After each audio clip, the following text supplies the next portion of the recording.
Takshashila Gurukul channel में आपका स्वागत है। अगर आपने अभी तक हमारे चैनल को सब्सक्राइब नहीं किया है तो कृपया तुरंत सब्सक्राइब करें, घंटी का बटन दबाएं और अपनी टिप्पणियां और प्रतिक्रियाएं लिखें। अपने दोस्तों के साथ ज्यादा से ज्यादा शेयर करें। हम ऑनलाइन कुंडलिनी राजयोग दीक्षा और 6 महीने में कुंडली सक्रियण प्रदान करते हैं। रसीलोमा धन की अधिकता वाला जीवन लोभ माना जाता है। धात्विक फल लोभ से शरीर को सुख नहीं मिलता।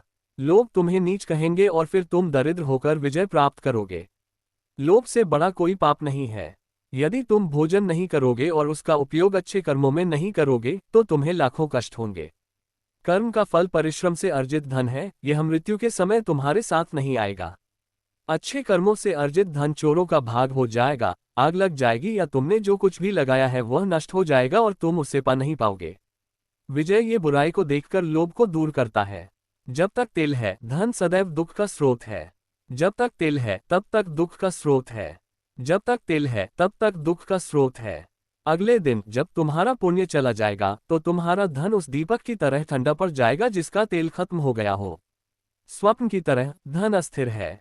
आज जो पुरुष धन के शिखर पर पहुंचा है वह कल धूल में मिल जाएगा और खाया जाएगा।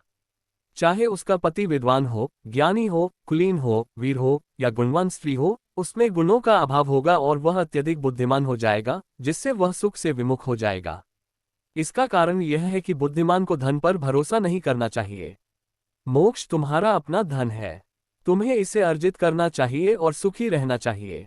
इस प्रकार इसका उपदेश देकर तुम धन के प्रति इस आसक्ति से मुक्त हो जाओगे और मोक्ष की इच्छा त्याग दोगे।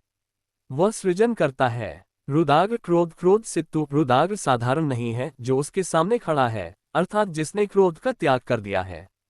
संसार में कोई भी ऐसा नहीं है। राक्षस दूसरों का रक्त पीता है और दूसरों में भय उत्पन्न करता है।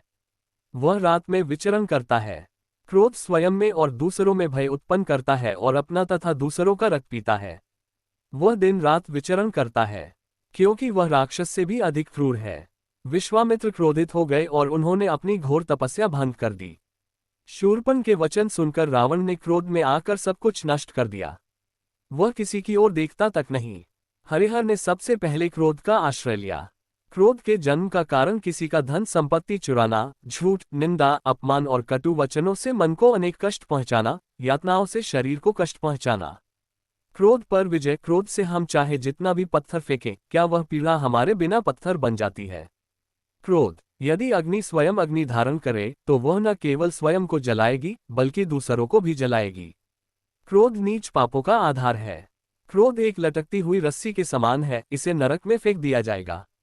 क्रोध उस कहावत की तरह है, अगर हमें दूसरों से किसी भी तरह का कष्ट मिलता है तो वह हमारे कर्मों के अनुसार ही होगा।